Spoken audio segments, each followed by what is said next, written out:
Welcome to Dubai Real Estate Unplugged, brought to you by the team here at House & House Real Estate. I'm Luke Remington, Managing Director for the House & House Group, and today we're joined by our Sales Director, Thomas Poulson, and our Leasing Director, Jake Walton, as we review the sales and leasing market for Q1 2024.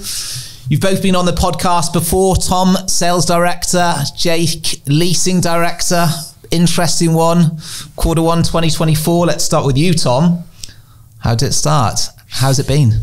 Yeah, really good. Obviously a new role for myself coming in as effective Jan this year. But yeah, obviously I don't really want to beat the drum about breaking records and so on. I think there's enough companies out there that do that and can be a bit self-indulgent at times. But yeah, it was very, very good, which is great for the whole market. And I imagine there'll be a lot of companies out there doing very well.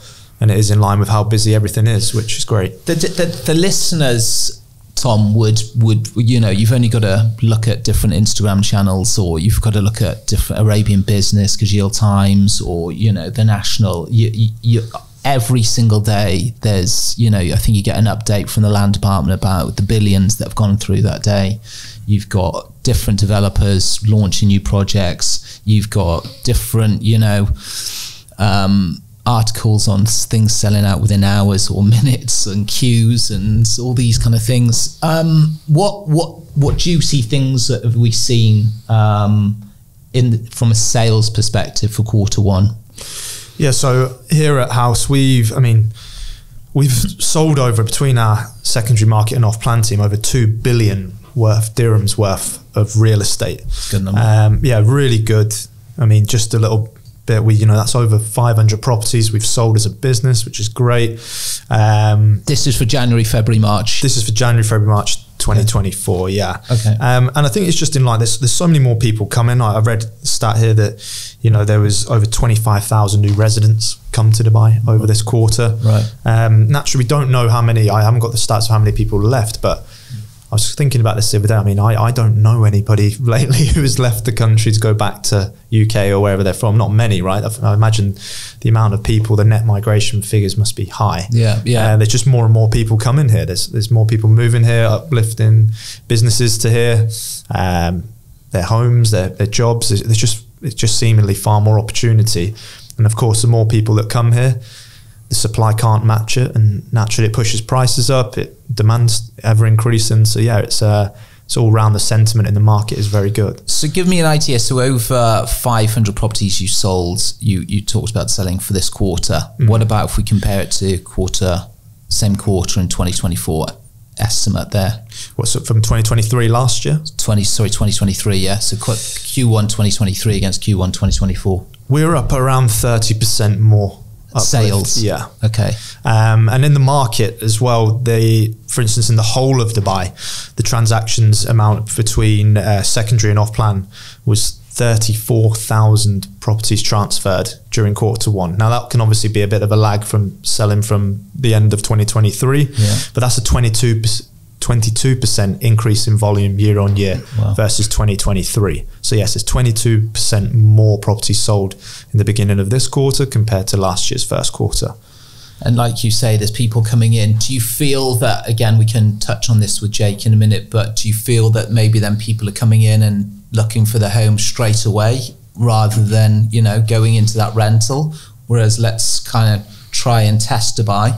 You get your tester samples in some of these shops. So when you're coming out here, let's not test it. We've had enough of where we're coming from, and we've seen enough people making it work in Dubai. We're going to do the same. Yeah, and I think that especially when you compare it to a lot more major global cities, which obviously Dubai now classes itself as, it's marketed very well around the world. I think everybody knows where Dubai is now and what it offers.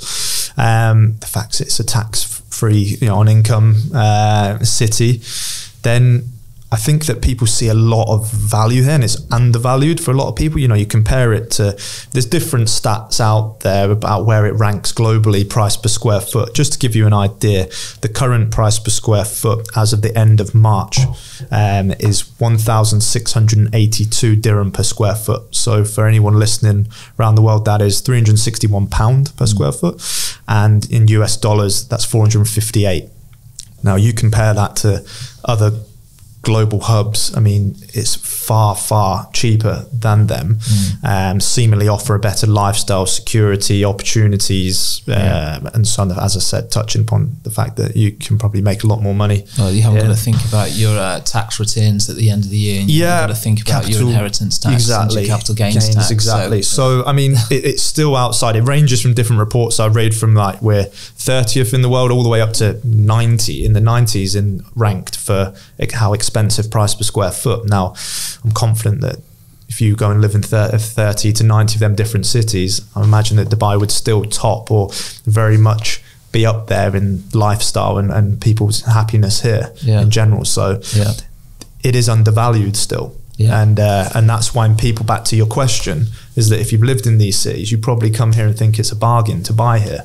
And it makes no sense to rent because they want to see themselves here for the next 5-10 years, and it makes sense. Or worst case, if they had to leave in a couple of years, then they'll rent it out because you still get very good rental returns. 100%. You know, and it's not just the, I think when you look at the price per square foot, it's the amenities around the price per square foot. So you find the price per square foot, yes, your unit size, and doing those calculations, but that's not taking into consideration the guy in the with the smiley face when you open the doors that's got the security tag on, or, you know, making sure that the building's looked after, or, you know, the gym and the facilities, the swimming pools. You know, there's so much more that goes around it. It's that when you're doing a price per square foot in, let's say, London, for instance, you literally have your very few buildings are going to have gyms and concierge and stuff like that. But so here you've got all those added extras, and, you know, it's all just kept beautifully. You mentioned, Tom, Dubai 34,000 sales. How do we look as a company when you look at, say, the buyers registered? How many have we registered in terms of buyers? Have we had a big uplift in that this year compared to last year? The buyer registration is up from last year around over 40%. Wow. Now, that you could argue that we have more brokers working for us naturally, but nevertheless, it's in line with the demand. As I said, the demand increasing, and the percentage per buyer per broker has increased from where it was last. That's how we'd have to measure it. So that's gone up. So we know that every broker we have, they might have been getting an average, I say circa, you know, I'm just pulling a number out, but it could have had 40 buyers a month registered, and now we're per broker probably pushing over 50 buyers at least to 6, depending on which area you're in. Different communities in different parts of Dubai, naturally, stock and, you know, your inventory dictates what the buyers come from. New areas, have we seen anything out there at the moment? Have we had any standout teams in particular areas that seem to be catching? So our standout performance, and credit to the guys, is Jack Smith, one of our associate directors, who heads up the Arabian Ranches team, and that does include Arabian Ranches 2 and the new community of Arabian Ranches 3.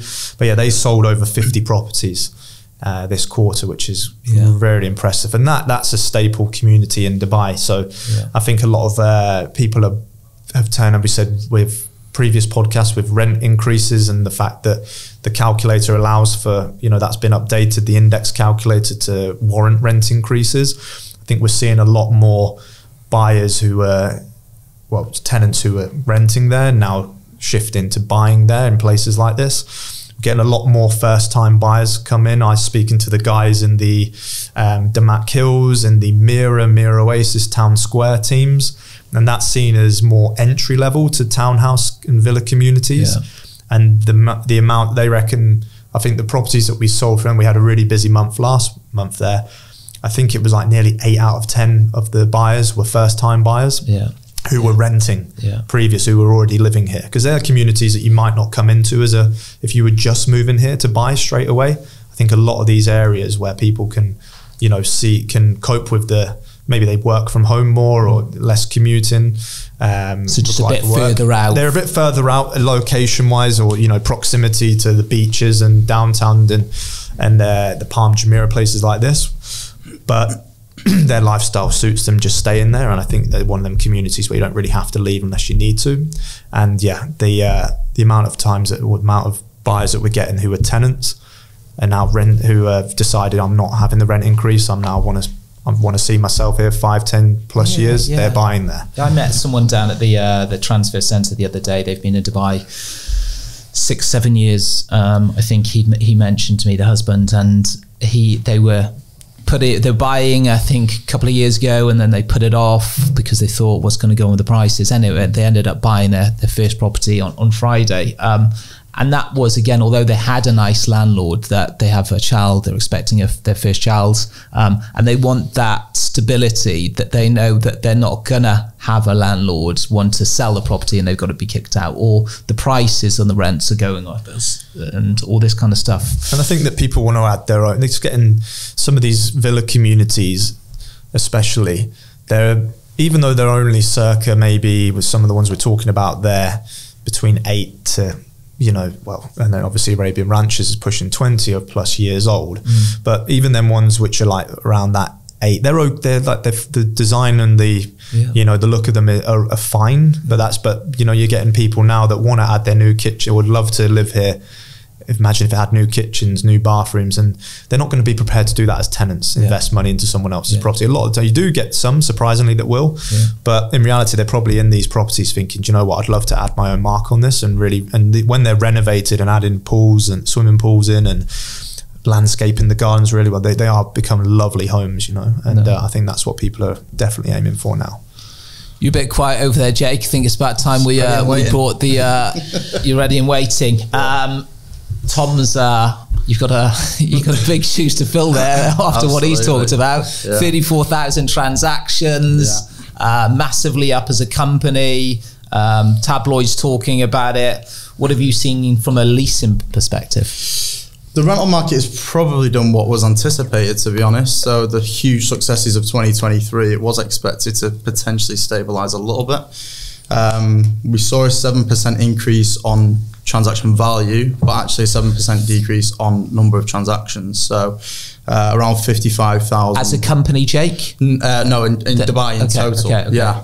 55,000 transactions, that would be a good going as a company. Sorry, we could all retire. I'll probably be in the Maldives. I wasn't. I missed that bit. So in terms of the market, it seems to be stabilising a little bit. That does potentially suggest that Tom sort of touched on before, there's a lot of tenants turn buyers now. So a lot of properties coming to market, maybe changing to sale properties. So are we talking there's more supply, yet my gut would tell me that prices are still going up? With some of the folders that I've seen coming across the desk, I'm like, how on earth is that being achieved? Yeah. So what we're saying is that tenants now have a bit more to choose from, but they're still going to pay a very high price. To be honest, it might have the opposite effect, really. So they might have a bit less to choose from, because a lot of these vacating notices have come to fruition. Maybe these properties have sat empty and then decided to sell. So actually the slight increase in the prices maybe be a lack of supply again. So because these properties are now going to be sold instead of be consistently rented properties, which they were in the past. Otherwise we would be seeing higher transaction volume as well, which we're not seeing as this year progresses. It's not to say it couldn't change down the line, but at the moment that's where we're at. How are we looking, Jake, in terms of tenants? Would you have any idea on the tenants registered for a quarter at 2024 against? I think we're probably looking on the same levels of increases as the sales department there in terms of tenant registration. I think one thing that is a main factor for new tenants is obviously the investment in tourism that the Sheikh's putting into place. They put that plan in place in 2022. They want 100 billion in tourism amenities and 40 million visitors by 2031.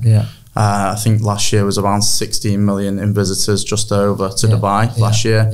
And pretty much everyone that I speak to, if I do an interview, pretty much everyone that wants a job here is here because they went on holiday to Dubai. So those holiday makers turn tourists turn to homeowners at some homeowners, or tenants, or basically they move their lives here based on the fact that they came and witnessed what's going on over here. And some people even just take the leap based on pictures on Instagram, to be honest. So the more they invest in that, the more people are coming to the country. Just on that, I've had 2 of my good friends back home in the UK. Their parents come out here on holiday probably around at least 2-3 times every year for the last few years, definitely since I've been here. And they have both messaged me in the last month saying that they want to buy a holiday home here. and how can we help with that, just purely by coming on holiday quite regularly, I guess, you know, in terms of consistently throughout the years. But yeah, they see value in buying here, having it, renting it out short term, and then using it when they come on holiday. Not surprised. So that's just two of people I know. 100%. I was in Spain last year, and you look at some of the prices that, you know, you're down in a certain part of Spain that I go to, and you see some of the prices, and then you've got to add on the taxes involved with that, and then the taxes when you decide to sell it. I think Dubai, you know, it's a gem. On those rentals, Jake, any areas that we see up and coming, any areas that maybe, you know, go the other way, any areas that maybe hit a bit of a stumbling block with the prices and therefore struggling? Yeah, I think naturally, obviously, the villa communities are always doing really well because of the undersupply, if anything. Okay. Newer communities, if you're an early adopter to a new community and you're willing to sit among some construction, then you'll probably get a good price and see an increase in the rent prices as you live in those properties. Those are good ones to look into if you're happy to maybe live in a bit of a ghost town with, you know, not complete amenities and green spaces. You might get quite a good deal. And the communities, as Tom suggested, it's location based, so a little bit further out, like your Email South, your Damac Hills, your Town Square, Mira. People are unfortunately going to be pushed out of Dubai. Have you seen that? That's funny you mentioned that. I've sat down for dinner on the weekend, and I met two people that have left the Palm and had to come further inland because served notice, eviction notice, and prices have gone up ridiculous. Can't find anything even close to what they're previously paying. I'm talking, you must be up 60, 70% compared to what they were paying. A lot of these people now moving further out, right? Yeah, absolutely. And it may be that they do have a choice, but I think value is perception based as well. So it depends when you move to Dubai. When I moved to Dubai, you know, I think prices might be a bit crazy now because they weren't that high when I came out, but if someone was to move to Dubai now, they don't know any different, and that's just the market rate. If prices took a bit of a tumble, they'll think the quid's in a little bit because the prices have gone down, whereas a lot of people that have lived through COVID and paid such low rents, they deem that to be the value of the property that they've been living in. So when the prices do naturally move with the market, some people don't want to keep up. And I think they were, I suppose, put it in perspective as well, we're talking at it because we've been in the market for years and we've seen what the prices were. Yeah. If you're new coming to front Dubai, and Tom, you've touched on worldwide figures, I'm not going to throw a rental price at you, but is it that expensive to rent in Dubai at the moment?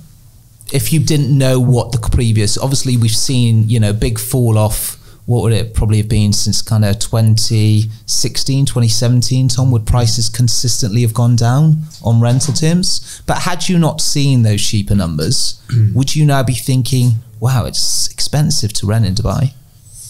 Or is it, we offer everything, right? We've got the low, the medium, the high, with the ultra high. I can only, from a personal point of view, the property that I own and what the annual mortgage payments are versus what that achieved in rent, I would think it's expensive to rent that specific property if you were new into the market today, because I'd think, well, you're paying nearly, not quite double, I'd say maybe, you know, 60%, 70% more than what my mortgage payments per month are in rent. So I would see that as quite expensive.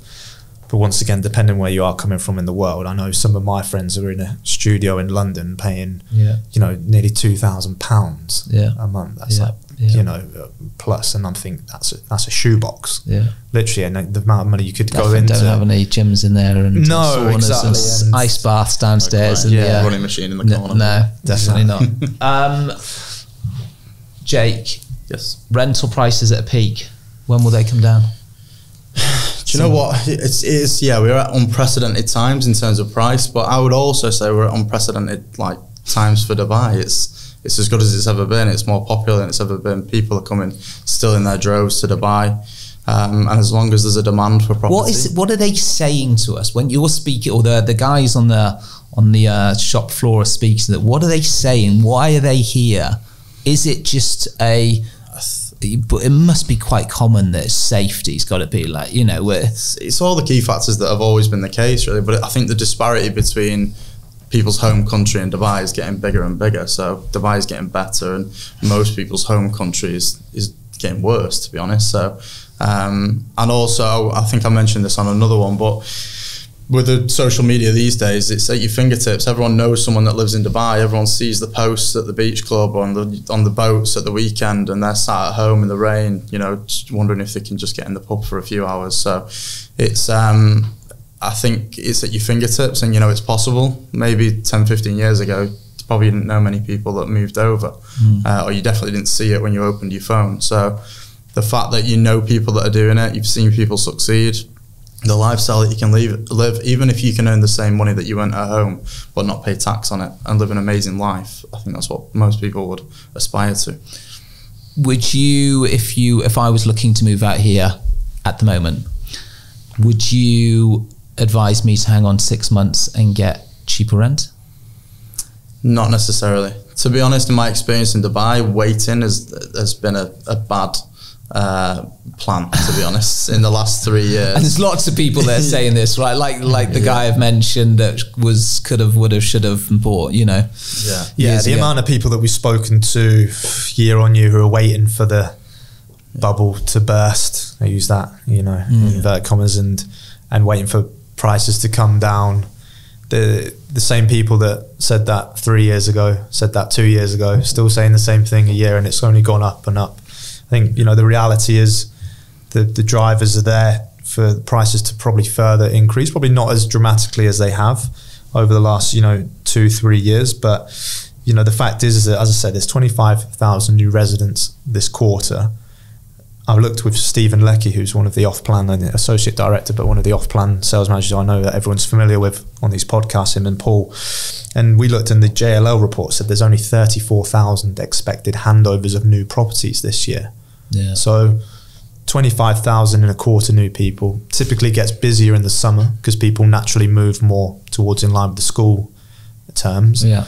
So, you know, that's, let's just say circa 100,000 people, which is the same as last year, and it could hopefully increase more. Then there's still going to be a massive, and as I said, we don't know how many people are leaving, but generally probably less people are leaving than they are coming. Right? So there's still going to be a massive gap between the amount of new residents and the actual new properties handing over. The people that we're thinking about come in as well, we're probably in our mind, we're thinking about families or young professionals and things like that. 75% of the market in the rental market is less than 80,000 dirhams. So you're only operating in 25% of that market. 75% of the rental market of the 55,000 transactions, is under 85,000. Under 80k, yeah. And wow. Yeah. You surprised by that, Tom? Yeah, I am, basically. But to be honest with you, it's true. Yeah. But you have, you know, the top communities that, remember that I say it's probably in line with, for instance, the top communities for secondary market and off plan of where properties were sold in quarter 1 is JVC, Business Bay. Yeah. And naturally that, you know, there's lots of volume there. It's a great investment for off-plan purchase and secondary, but naturally that'll, you know, there's probably a lot more one-bed studios, more affordable end of the market. So yeah, that's probably where you're seeing, in line with the amount of transactions for selling, it's probably mirroring where a lot of the rentals are. So that's probably why that large proportion is there. Sorry, it obviously does affect like the true values of the averages as well. So if you're thinking about that 75% of the market, maybe it's pulling down the average for that 25% that we're probably operating in. I think 10% of the transactions were over in Dera, you know, more in Al Nada, that side. So there's a big chunk of that market at the bottom that's pulling the average down. Quickly on this, Jake, what are we seeing in terms of the cheques? Because cheques has always been is kind of a surprise to new tenants that are moving out here, isn't it? You know, well, we pay by cheques and we have to pay cheques quarterly or half yearly or, you know, yearly, for instance. But what is going on with cheques? Are we saying that landlords still can hold a hold in the cards and therefore can demand 1-2 cheques? I'd say yeah, it's still pretty much a landlord's market, in all honesty. You rarely see transactions of rental agreements that go under 4 cheques. The only ones that maybe you would, again, is if we are operating in the 80k realm, you know, with people like brokers, new brokers to the market and looking in JVC, they want to try and do 6 to 12 cheques. Those landlords are a bit more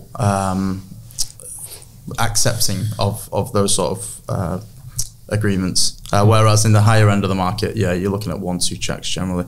And gone are the days of like, you know, incentive-driven landlords where they might offer, you know, a month's grace period or a free month or free gardener, pool maintenance. They don't really need to do that to get it rented. Yeah, there's no need to offer a you know, some kind of incentive. There's no Ramadan deals going on at the moment, are there? Not at the moment.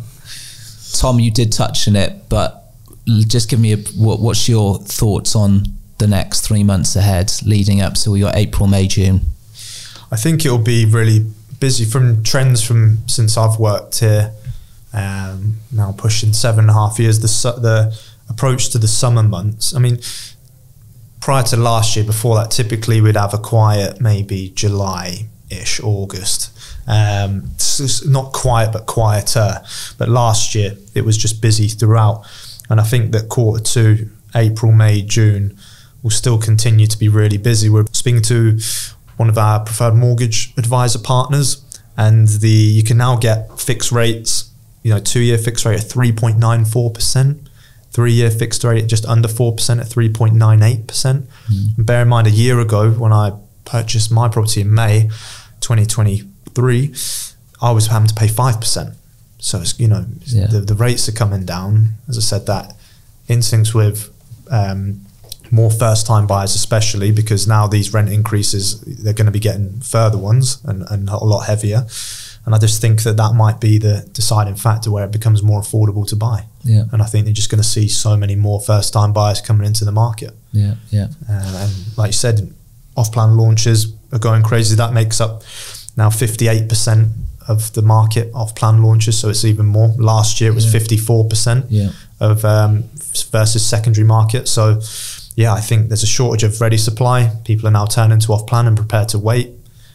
People from around the world, there's a lot of geopolitical factors, which I know we're not experts to talk on, but it nevertheless impacts things. Yeah, I think there's just a lot more tailwinds for the market to improve as opposed to headwinds. What do you think in leasing, Jake? Tail or head? Wins? I think maybe a little bit more stable than last year. We can't see the same growth as last year because there was a sort of a recovery period, post-pandemic recovery period, but there's lots of factors that went into that, and maybe we're riding on the coattails of that a little bit. I think more stability in the market, but from community to community it will differ. Maybe where there's slight oversupply. Places like downtown, for example, you've not seen as much of an increase because there's lots of availability there, or lots of apartments to choose from at any one time. So you're not seeing such a high demand in comparison to the level of supply there. But people will always be drawn to these, you know, master communities like Dubai Hills and things like that. In the UK, they build near amenities. In here, they build the amenities. So you have a phenomenal park, amazing clubhouse, bars, restaurants, business park, a mall. You know, you don't have to leave this oasis that you live in. So those sort of communities are always going to come on a high price. People want to live there. Thank you, Tom and Jake, and thank you to all our listeners for joining us today. If you want to find more about the Dubai real estate market, check out our Q1 market reports. We've covered 30 different communities, and we'll put the show notes in the links. Don't forget to subscribe on whatever channel you're listening on so you're notified when we drop a new episode. Thanks and goodbye.